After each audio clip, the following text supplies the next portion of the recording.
Alors, premièrement, je veux souligner que c'est la Journée nationale des aînés, aujourd'hui le 1er octobre. On a une population d'aînés qui est assez importante à Saint-Lambert, avec environ un tiers de notre population qui a 65 ans et plus. Alors, on salue nos aînés et on leur souhaite bonne continuation et on espère qu'ils ont eu une bonne journée avec des activités qui avaient lieu un peu partout dans la ville en lien avec cette célébration-là.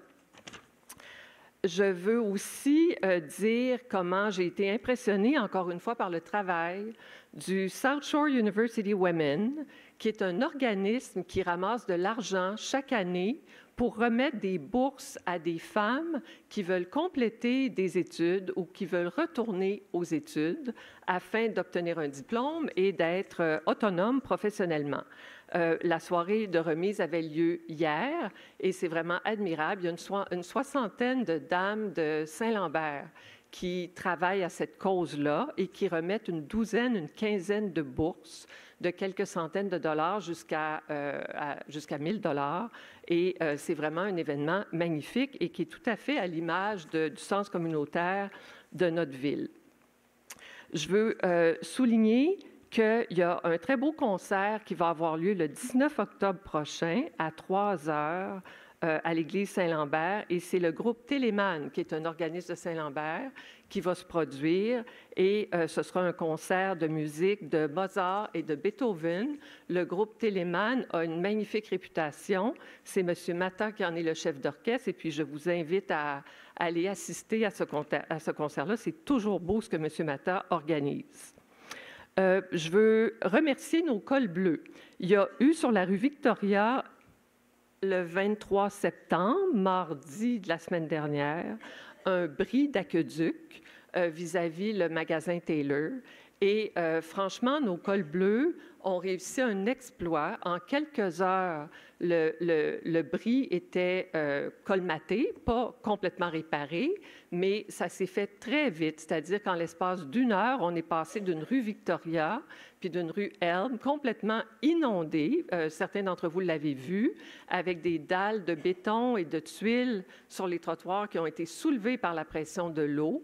Il y avait de l'eau, il y avait de la boue, c'était vraiment impressionnant, mais 1 heure plus tard, tout était asséché, tout avait été réglé, ça avait été sécurisé et nos cols bleus ont travaillé jusqu'à tard le soir pour être sûrs d'en faire au maximum avant que le lendemain matin, la brèche puisse être réparée de façon permanente. Alors là, il reste encore du travail de surface à faire, mais je veux dire à quel point j'ai trouvé que nos cols bleus sont extraordinaires et je veux aussi remercier les citoyens. Il y en a plusieurs citoyens qui sont passés puis qui ont été gentils et encourageants auprès de nos cols bleus. Alors, je pense que c'était une situation idéale dans les circonstances. Je veux aussi parler de couches. Alors, on a beaucoup de plaintes en lien avec la transition qu'on vit tous en 2025 relativement à la collecte des matières résiduelles. Alors, vous savez, depuis le 1er janvier 2025, les villes au Québec se sont fait imposer de nouvelles façons de faire par le gouvernement du Québec quant à la collecte du recyclage, quant au compostage et vient avec ça la collecte ultime des déchets. Et c'est sûr qu'il y a beaucoup d'éducation à faire. La Ville a travaillé sur toutes sortes de publications puis de messages pour nous encourager tous à trier nos matières résiduelles, à composter tout ce qui peut être composté, à mettre au recyclage tout ce qui peut aller au recyclage, et c'est finalement tous les emballages, et le reste va dans la poubelle. On a eu des plaintes quant aux odeurs dégagées par les poubelles en été de la part de parents qui y jettent des couches. Et on a fait faire la vérification quant à la possibilité, comme c'est dans d'autres villes de l'agglomération, de mettre les couches au compostage, dans le bac brun. Et on a eu la confirmation de la part de l'usine de la CEMEC, qui est à Varennes, et qui transforme notre compostage en gaz industriel. Alors, la confirmation a été faite que les couches peuvent aller dans le compostage. Pour ceux qui s'inquiètent, comme j'en ai devant moi à l'instant, comme certains pourraient s'inquiéter de la pellicule plastique qui est dans les couches. Et la réponse qu'on a eue, c'est que l'usine est capable de traiter un certain pourcentage de matière à rejeter de sa production et le plastique des couches fait partie de ça. Alors, techniquement, les couches peuvent aller dans le compostage. Maintenant, il demeure à chacun de décider ce qu'il va faire de ces couches. Et il y a toutes sortes d'autres équipements qui existent et qui permettent de traiter les couches différemment et peut-être de façon encore plus écologique. Et ce bout-là, on le laisse à chacun. Mais on voulait tout de même rassurer ceux qui veulent mettre ça ailleurs que dans leur poubelle que c'est faisable. Maintenant, je voudrais parler du cocktail Molotov de l'avant-dernière nuit chez Primi Piatti. Plusieurs Lambertois ont été au courant qu'il y a eu des lettres d'extorsion envoyées à la fin août à 3 restaurateurs de notre village. Le Primi Piatti était l'un des 3. Et la police de Longueuil et son service d'enquête se sont vraiment mis à l'ouvrage. Et comme je l'ai dit à des médias hier, bien, je le sais que j'ai été souvent très critique du travail du SPAL, du service de police de l'agglomération de Longueuil. Pour ceux qui ne le sauraient pas, à Saint-Lambert, on n'a pas de policiers, on n'a pas de service de police depuis la fusion, en fait. Et donc, c'est le service de police de l'agglomération de Longueuil qui couvre notre territoire. La police a une équipe d'enquêteurs spécialisés dans ce genre d'affaires reliées au crime organisé. Et la police de Longueuil fait enquête, évidemment, depuis au moins 1 mois et demi, a nettement accru sa surveillance policière dans nos rues depuis ce temps-là. Et c'est ce qui a permis, dans les minutes qui ont suivi l'explosion des cocktails Molotov dans le resto, de faire l'arrestation de 3 individus. Alors, évidemment que tout ça est immensément triste et inquiétant, disons-le, pour nos restaurants, nos restaurateurs, parce que c'est une situation qui est énorme, c'est-à-dire que ça semble plus gros que notre ville, puis que de bien des villes, c'est assez effrayant.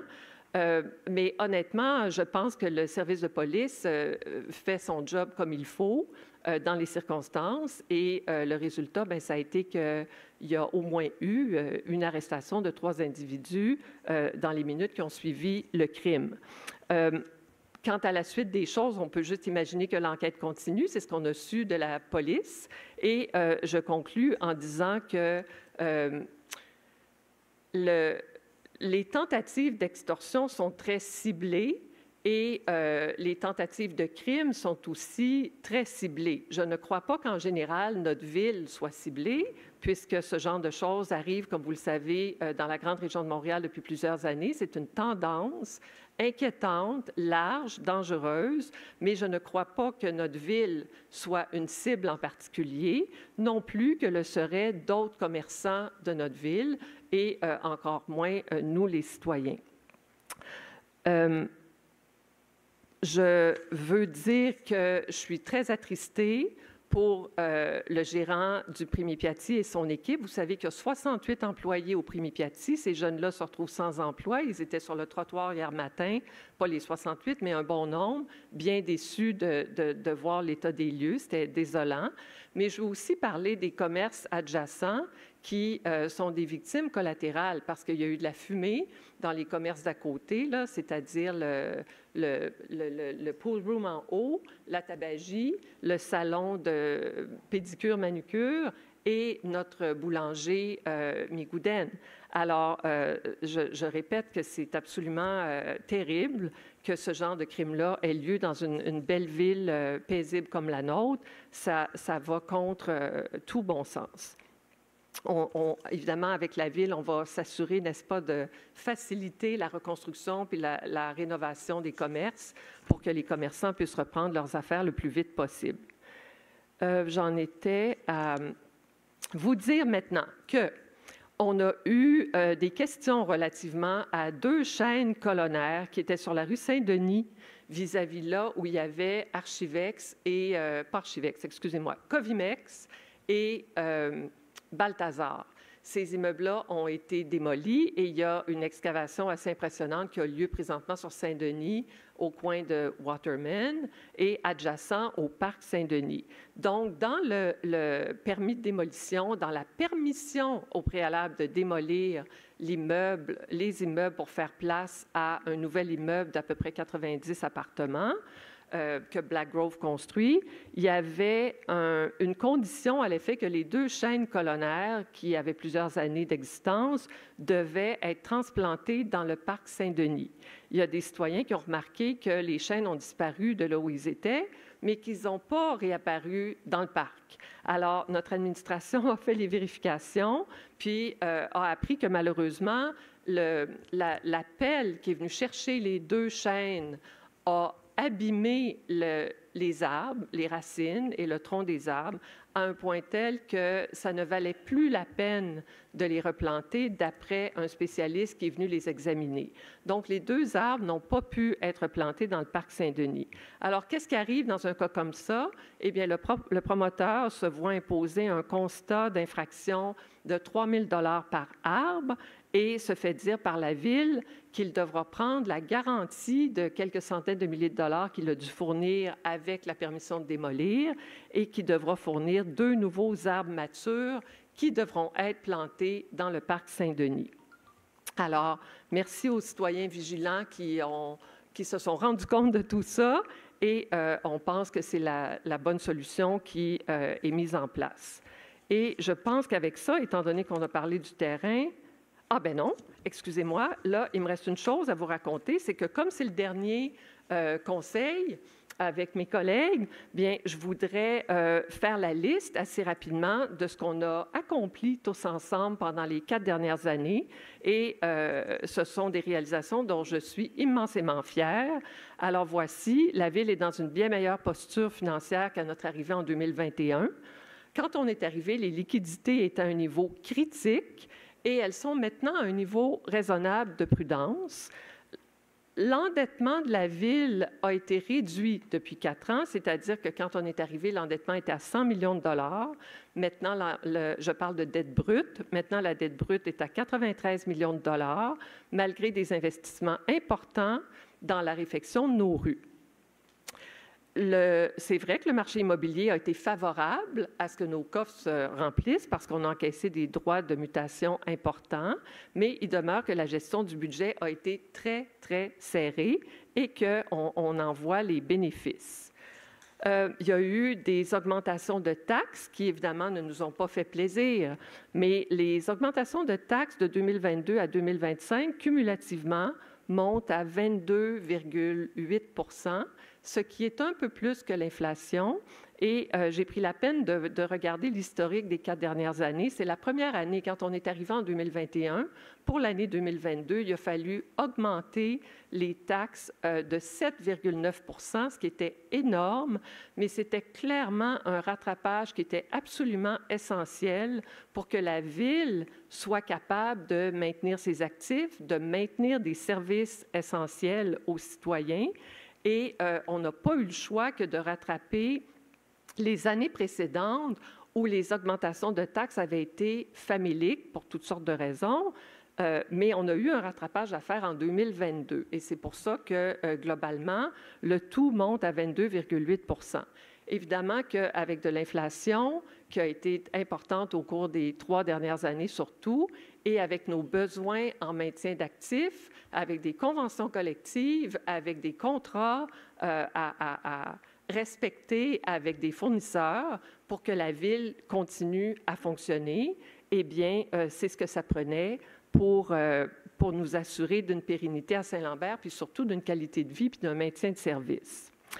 Quant au réinvestissement qu'on a pu faire, eh bien, on a planté 10 000 arbres avec une subvention de 400 000 $. On a reconstruit la piscine et le chalet du parc Alexandra. On a reconstruit le parc Logan. Ça faisait des années que le parc Logan était dû et on a fait ça. C'est une grande source de fierté. On a chauffé la piscine du parc de la Voie maritime, ce qui était demandé par des citoyens depuis longtemps. On a reconstruit le terrain de soccer PVM3 cet été. On a fait la réfection des terrains de tennis et du terrain de soccer au parc Préville. On a construit une placette au parc Gordon, qui, je crois, fait le bonheur de bien du monde. On a ajouté en 2022 des modules de jeux et du mobilier dans les parcs Union, Lorne, Renaissance, Du Havre, Upper Edison, et j'ai l'impression d'en manquer. Alors, les collègues, gênez-vous pas si ma liste n'est pas complète. Et on a fait une réflexion en profondeur des rues Potney, Dulwich, Green, Notre-Dame, d'Alsace, Poitou, Union et Hickson. Et une autre grande source de fierté, on a, ben là je tomberais dans la catégorie urbanisme, mais ce n'est pas grave, on a protégé à perpétuité le terrain de nos 2 golfs. Vous savez que les 2 golfs à Saint-Lambert sont sur du terrain qui appartient à la ville et par un règlement de la communauté métropolitaine de Montréal, on a protégé à perpétuité le terrain de ces 2 installations de golf-là. Maintenant, au niveau de l'urbanisme, on a fait la refonte de notre plan d'urbanisme et de ses règlements avec une importante modernisation du zonage. On a approuvé plusieurs projets de redéveloppement immobilier, les maisons de ville sur le site de l'ancienne usine d'Air, des appartements locatifs sur le terrain Saint-Denis-Waterman, des appartements locatifs au 1101 Victoria derrière le café Newland et des appartements locatifs au 525 avenue Notre-Dame derrière le Taylor's. On a approuvé, et c'était attendu depuis 25 ans, on a approuvé un projet de remplacement immobilier sur le site de l'ancien temple maçonnique. On a pris en charge et on a mis en place des solutions aux problèmes récurrents d'infiltration d'eau sur les rues d'Isère et Namur. On a voté un règlement d'emprunt il y a quelques semaines pour 2,9 millions de dollars pour faire des travaux dans ce quartier-là. Et on a obtenu une subvention de 200 000 $, la subvention Oasis, pour adapter nos infrastructures en gestion des eaux. Le travail va commencer bientôt. Maintenant, en matière de sécurité et de service aux citoyens, votre conseil municipal, depuis 4 ans, a pris les initiatives suivantes. On a réduit la vitesse à 20 km/h autour des écoles primaires. On a installé des dos d'âne, on a ajouté des panneaux d'arrêt, et on a amélioré la signalisation sur plusieurs rues à la demande des citoyens et des membres du conseil. On a installé 3 stations de vélo Bixi. On a modifié notre règlement de circulation pour permettre officiellement le jeu libre dans nos rues. On a réussi, et je suis personnellement très, très contente d'avoir réussi ça, on a maintenu une clinique médicale de première ligne sur la rue Woodstock, quand le groupe de médecins qui était là depuis très longtemps a décidé de prendre sa retraite. On a prolongé les heures d'ouverture de la bibliothèque municipale. On a rapatrié les services informatiques au sein de notre ville, les services informatiques qui étaient par ailleurs et depuis des années fournis par la ville de Brossard. Et on est donc devenu indépendant d'un point de vue informatique. Alors, notre ville a manifestement beaucoup progressé depuis 4 ans. J'espère sincèrement que vous en êtes heureux. Je veux dire merci à ceux et celles de mes collègues qui ont contribué à ces réalisations, à ceux et celles qui m'ont appuyé dans l'avancement de ces dossiers-là et qui ont fait preuve d'intégrité, d'honnêteté et de cohérence. Je trouve que ces collègues-là ont rempli avec dignité leur fonction de conseiller municipal et je les en remercie sincèrement. Il reste évidemment beaucoup de choses à faire et beaucoup de dossiers à avancer dans notre ville.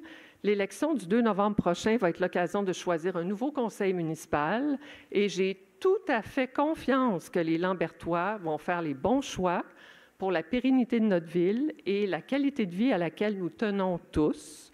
Et évidemment que je vous invite à aller voter en grand nombre. C'est ça, une belle démocratie. D'ici là, je vous remercie de l'honneur que vous m'avez fait en me choisissant comme mairesse en 2021. Ça a été un privilège pour moi de vous servir au cours des 4 dernières années. Alors, je vous dis à bientôt. Tout est dans le ton et tout est dans la manière. Ne pas être d'accord avec le projet de la rue Notre-Dame, que ce soit un commerçant ou un citoyen, ça ne fait aucune différence. C'est tout à fait acceptable de ne pas être d'accord avec le projet de la rue Notre-Dame. Tout est dans la manière de refléter ce genre d'opinion-là sur les médias sociaux. Alors, quand il y a un manque de respect absolu sur les médias sociaux à l'égard de qui que ce soit, bien, c'est sûr que ça donne moins le goût de fréquenter les gens qui expriment des opinions de façon brutale, impolie et sans respect. Alors, il faut tenir compte de ça. Et puis, je voudrais aussi non seulement endosser ce que Claude a dit, qui est tout à fait juste, mais je voudrais partager, premièrement, ma reconnaissance envers tous les citoyens qui sont restés aussi tard. Ça a été une longue réunion. Il est 11h moins 5. Je veux aussi dire que le ton et la manière sont très difficiles à encaisser pour n'importe quel être humain qui est planté devant vous tous une fois par mois. Mais c'est un choix qu'on fait et puis j'assume totalement, c'est ça notre ville. Mais je veux dire à quel point ça me heurte profondément que ces attitudes-là puis que ces comportements-là se fassent à l'égard de notre directeur général. Et notre greffière est témoin de ce genre d'attitude-là. Et je trouve ça déplorable parce que je sais que ce n'est pas ça, Saint-Lambert. On a commencé, certains d'entre nous, à faire du porte-à-porte. On est une communauté de citoyens, de gens humains, polis, civilisés, respectueux. Et moi, je ne comprends pas, après 4 ans ici, comment ça se fait que nos séances publiques virent en cirque, littéralement, avec des citoyens agressifs, des citoyens qui ne veulent pas écouter les réponses qu'on leur donne, des citoyens négationnistes qui ne reconnaissent pas l'expertise de nos gens. Écoutez, on a un directeur général qui a de l'expérience à revendre, qui est urbaniste. On a une greffière qui est avocate, membre du Barreau du Québec, qui a de l'expérience en droit municipal. Quand j'entends des citoyens et des élus leur dire carrément que c'est pas vrai ce qu'ils disent ou que quelqu'un a trouvé sur un site Internet quelque chose qui contredit l'opinion juridique qui nous est rendue ou l'opinion professionnelle d'un urbaniste ou celle d'un évaluateur agréé, je sais que ce n'est pas ça, Saint-Lambert.